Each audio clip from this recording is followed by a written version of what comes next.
Здравейте всички, аз съм Диментрикс, хора, и това е видеото, което ви казах, че ще направя след като реша да слагам новия хард диск, след като го получа. И ето го него, хард диска е Seagate Barracuda, 1 терабайт, съвсем обикновен хард диск, нищо особено. Ето го, по-хубав е от моя стария, тъй като моя стария е 250 гигабайта и някакъв развален гаден. И затова си взех това. Сега нека обаче да видим как ще го сложим в компа, как се свързва. Преди сега ще видим как ще се слага, нямам си на представа как ще стане. Затова гледайте, ще видим. Добре, ето това е нашата конфигурация, хора. Както виждате, ето го стария хард диск. Нека да се опитам да го извадим. Разкачих кабелите, тук имаше едни болчета, които трябваше да се развият.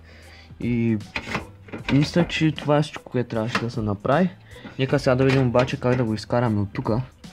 Оставих новия хард диск, ето го, само тук има едни болчета, които трябва да завия ето тук. И трябва да разбера как да свържа кабелите. И съм готов общо взето, това е.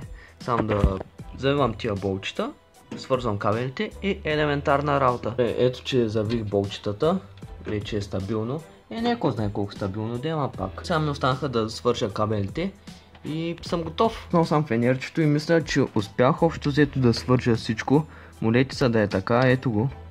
Ето го е тук, и хард диска съм го свързал.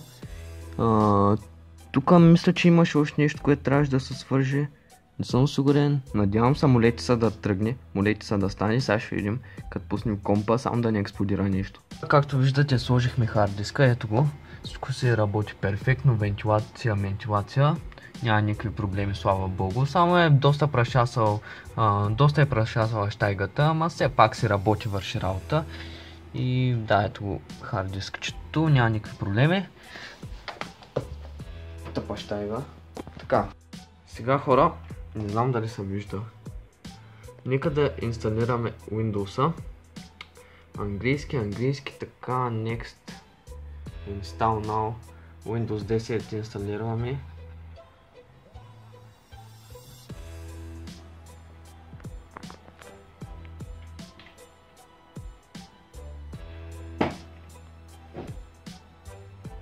Activate Windows. За съжаление нямам купен. Ма ще го кракнете или иначе. Цъкаме I don't have a product key. Тук се съгласяваме. И тук е много важно, общо взето най-важната част. Трябва да цъкнем Upgrade, където пише първото, което е. Ето това. Общо взето, например, сме с Windows 7 и искаме да минем на Windows 10 или на някаква по-нова версия. И цъкаме това първото и ще ни се запазят всички файлове, които са на самия хард диск. Общо взето няма да е преинсталация точно, ами просто ще апгрейднем нашия Windows. Ама ние не искаме това, ние искаме да инсталираме наново всичко, затова цъкам Custom, нещо като преинсталация, така че ако преинсталирате, винаги се цъка Custom и просто форматирате файловете от хард диска. Така, тук избираме нашия хард диск, колко такива локални диска да има на лице ID. То е 931 гигабайта, ще ги разделим на два, може би ще направя още един, дето ще е към... Тук е в мегабайти, между другото, това ще го направим към 400 000. Това е. И общо взето ще имам, ето е така.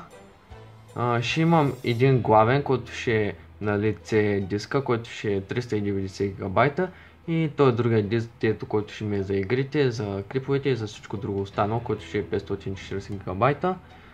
Цъкаме Next, Install Windows и тук започва да се инсталира самия Windows и отнема доста време, така че ще се чака доста. И така хора, ето че отново съм на компа си, активирах се Windows 10 и имам отново CSGO League, остана ми да се инсталирам само GTA 5 и сме готови да продължаваме напред с клиповете. Ще се инсталирам някои други такива синглплеер игрички да снимам на тях.